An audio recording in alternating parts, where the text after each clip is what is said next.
How to install Kdenlive on Windows. First of all, open your web browser and go to the official Kdenlive website at kdenlive.org. Next, click on the download button on the home page. You will see options for different operating systems.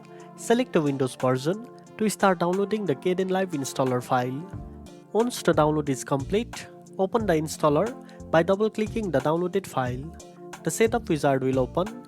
Click Next to continue. Then, choose the user and click Next again. After that, select the installation location or leave it as the default. Then click Next.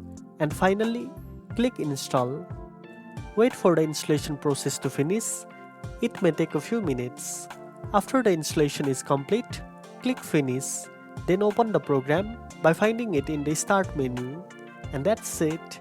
Now you know how to install Kdenlive on Windows. If you found this video helpful, don't forget to like, share and subscribe for more tech tips. Thanks for watching and I'll see you in the next one.